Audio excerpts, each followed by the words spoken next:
नमस्कार और स्वागत है आपका अपने YouTube channel study with news में। और जैसा कि आप देख रहे हैं, आज हम ज्योग्राफी को पढ़ेंगे और इसमें हम लोगों ने वर्ल्ड ज्योग्राफी को फिनिश कर दिया है, ख़त्म कर दिया है। और हम लोगों ने इंडियन ज्योग्राफी को पढ़ना स्टार्ट किया था और इसमें हम लोगों ने पढ़ा था हिमालय के बारे में। एक पार्ट उसका हम लोगों ने पढ़ लिया है।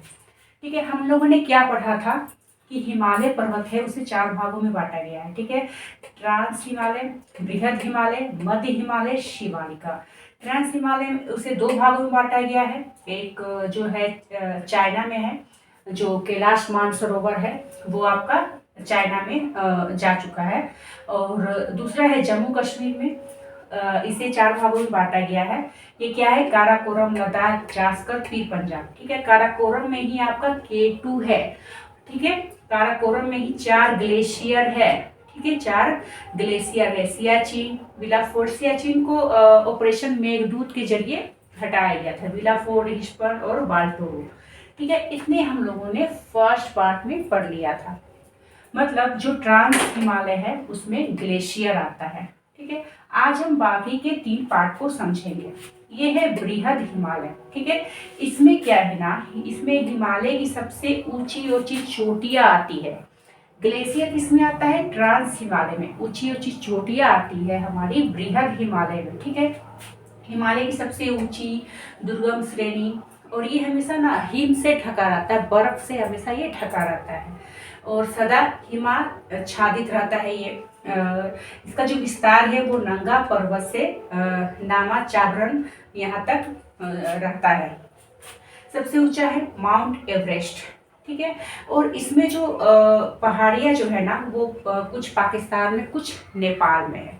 ठीक है, नेक्स्ट है मध्य हिमालय। ये जो है ना पर्यटक के लिए काफ़ी मशहूर है। जितने भी पर्यटक होते हैं ये सभी मध्य में ही आते हैं, जैसे मसूरी, नैनीताल, रानीखेत, शिमला, कुल्लू मनाली, कश्मीर की घाटी, काठमांडू घाटी। ये जो 2 है ये भी मध्य में आता है। ठीक है, नेक्स्ट है शिवालिका। ये सबसे नीचे है।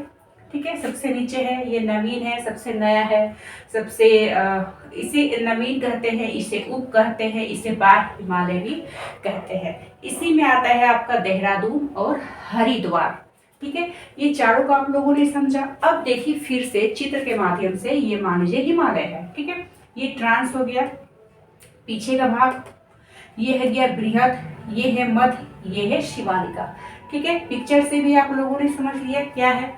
अब देखिए हम लोगों ने हिमालय को कैसे पढ़ा है। हिमालय को हम लोगों ने समझिए कि केक की तरह, हम लोगों ने समझे कि कैसे कहें, रोटी की तरह इसे ऊपर का परत अलग, बीच का अलग और नीचे का अलग, हम लोगों ने हिमालय को ऐसे पढ़ा है।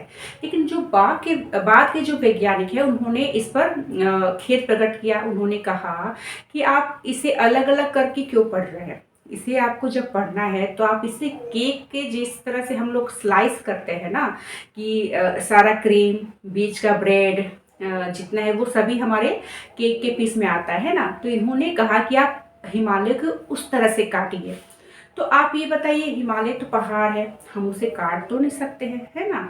लेकिन क्या हुआ कि वहाँ पर कुछ नदियाँ है जो हिमालय से निकलती है, उससे ही जरिया बना के हिमालय को अब केक की तरह, मतलब अगर हम एक हिस्सा अगर हिमालय का पढ़ेंगे तो उसमें हमें बृहद, मध्य, शिवालिका ये सभी हम पढ़ेंगे। ठीक है, तो इस तरह से आज के जो वैज्ञानिक है उन्होंने इस तरह से हिमालय को बताया है। ठीक है, तो इस वाले पोर्शन को हम नेक्स्ट वीडियो में पढ़ेंगे। तब तक के लिए आप इसे ही पढ़ते रहे, रिपीट करते रहे। धन्यवाद।